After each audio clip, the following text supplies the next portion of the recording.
Bem-vindos ao canal Sejam Santos, onde vamos explorar a vida e as obras dos santos mais inspiradores da história da Igreja Católica. Nós vamos compartilhar suas histórias, seus ensinamentos e seus exemplos de virtudes, esperando que possam nos inspirar a viver de acordo com os ensinamentos de Cristo. Então, se você quer aprender mais sobre esses santos e descobrir como suas vidas podem ser caminhos que nos levam a Jesus Cristo para nós hoje, inscreva-se no nosso canal e deixe o seu like.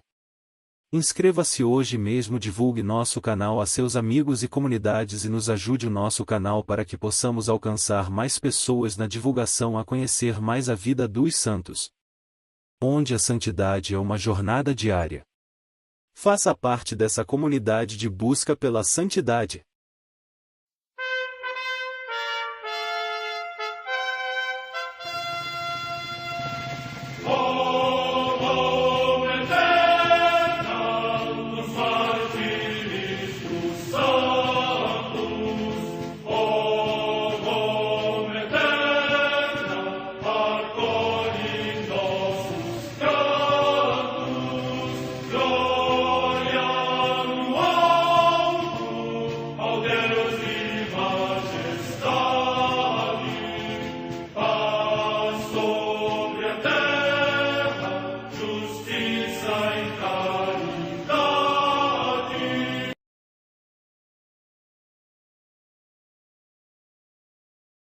Ler a vida dos santos desperta em nós o desejo de seguir a Cristo. Através de suas vidas podemos aprender as virtudes, a sabedoria e o amor de Deus. Cada santo nos oferece um modelo de vida a ser imitado, como diz São Paulo na carta aos Hebreus, capítulo 12, versículo 1. Estamos rodeados por uma nuvem de testemunhas. A Igreja foi fundada por nosso Senhor Jesus Cristo não apenas como uma instituição, mas uma autêntica família. Os santos mártires, confessores, doutores, as virgens, os santos pastores e todos os demais santos são realmente nossos irmãos que nos precederam no caminho da fé e já estão no céu, para onde também iremos nós, pela graça de Deus. Portanto, sede santos, assim como vosso Pai Celeste é santo. Mateus capítulo 5, versículo 48. Hoje, dia 20 de janeiro, celebra a Igreja a vida desse grande santo, São Sebastião. São Sebastião. São Sebastião é um dos santos mais famosos entre o povo brasileiro, é um exemplo de coragem ante os obstáculos da vida e fidelidade mesmo diante das contrariedades e perseguições. É interessante notar o seu empenho em fazer o bem ocultamente, aproveitando todas as circunstâncias para semear alegria, consolo e ânimo para as pessoas próximas, embora sabendo que quando fosse descoberto poderia ter complicações. São Sebastião também pode ser reconhecido por sua prontidão em fazer a vontade de Deus e enorme espírito de serviço, pois após recobrar a saúde ele se volta para os outros e quer continuar fazendo o bem, sem achar que já fez muito na vida e que agora precisa repousar. Portanto, São Sebastião é exemplo de homem que testemunhou a fé católica e foi anunciador da misericórdia de Deus. Por consequência, tendo a coragem de dizer que a vida é inalienável desde a concepção até o seu termo natural, e que os símbolos de nossa fé não podem se curvar diante dos imperadores de plantão. Venerado como protetor da humanidade contra a fome, a peste e a guerra, São Sebastião foi um oficial romano convertido ao cristianismo e que, por sua fé, foi duplamente martirizado durante o império de Diocleciano, impiedoso perseguidor dos cristãos. Nascido na França, no final do terceiro século, mudou-se ainda pequeno com sua família para Milão, onde cresceu e foi educado sob os princípios do cristianismo. Sebastião se alistou no serviço militar de Roma e tornou-se, em pouco tempo, um dos oficiais prediletos do imperador, sendo promovido a comandante de sua guarda pessoal. Secretamente, valendo-se de seu alto posto militar, o santo visitava frequentemente os cristãos que se encontravam presos para serem levados ao Coliseu, onde seriam devorados por leões ou mortos em lutas com os gladiadores. Aos seus irmãos na fé, levava palavras de consolo e de ânimo, falando na salvação da vida após a morte, segundo os princípios do cristianismo. Isso ajudava os prisioneiros a enfrentar o martírio que os aguardava. Denunciado ao imperador Diocleciano, este o impeliu a renunciar à fé cristã. Sebastião, entretanto, diante do imperador, não negou a sua fé e, por isso, foi condenado à morte, sem direito à apelação. Diocleciano deu ordem a seus soldados para o alvejarem com flechadas, e depois, o deixaram sangrar até morrer. Este foi o primeiro martírio do santo. É devido a esse martírio que em sua imagem mais conhecida aparece amarrado a um tronco e com o corpo perfurado por flechas. Duplo martírio. Porém, ele não morre em decorrência das flechadas. Abandonado no local do martírio, para sangrar até a morte, foi encontrado vivo à noite, por mulheres cristãs, lideradas por Irene, esposa do mártir Castulo. Elas foram ao lugar da execução para tirar o corpo e dar sepultura a Sebastião. Ao verem que ainda se encontrava vivo, o levaram e cuidaram de suas feridas.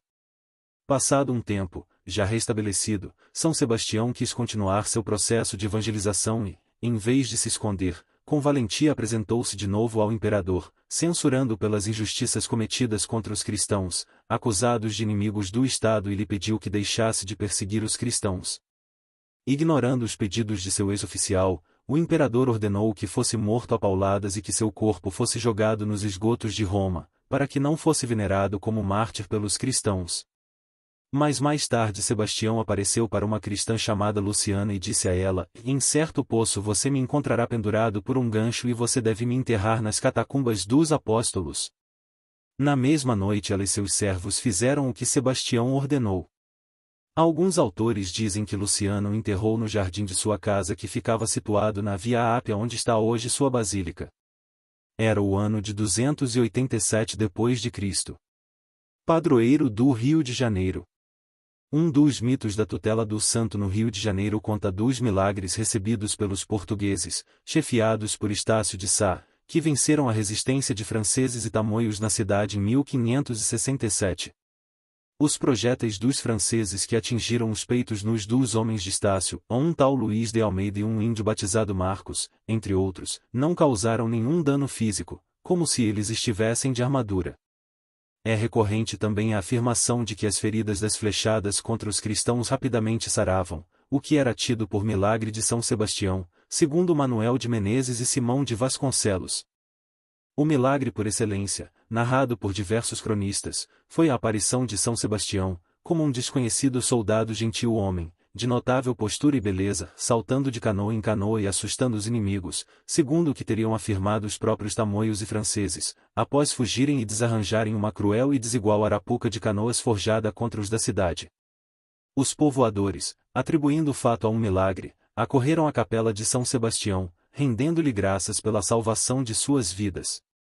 A Santa Madre Igreja celebra também nesse dia os santos São Fabião, Papa e Mártir, que por intervenção divina foi chamado do laicado ao pontificado e, depois de dar glorioso exemplo de fé e virtude, sofreu o martírio na perseguição do imperador Décio.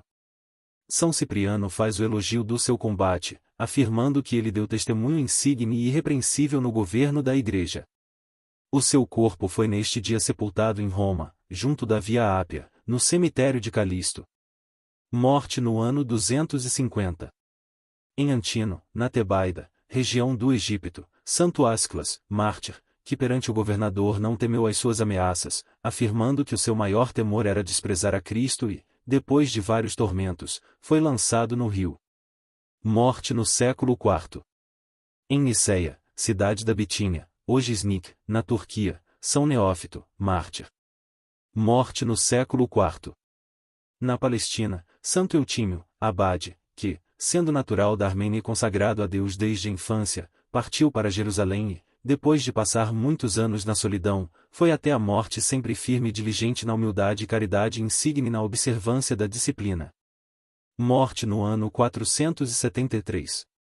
Em Worcester, na Inglaterra, São Volstano, bispo, que, chamado do claustro à sede episcopal desta cidade, associou os hábitos monásticos ao zelo pastoral, dedicando-se com diligência a visitar as paróquias, fomentar a edificação de igrejas, favorecer a formação cultural e condenar a venalidade. Morte no ano 1095. Em Coltibuono, na Etrúria, atualmente na Toscana, região da Itália, São Bento Ricasoli, eremita da congregação de Vallombrosa. Morte no ano 1107.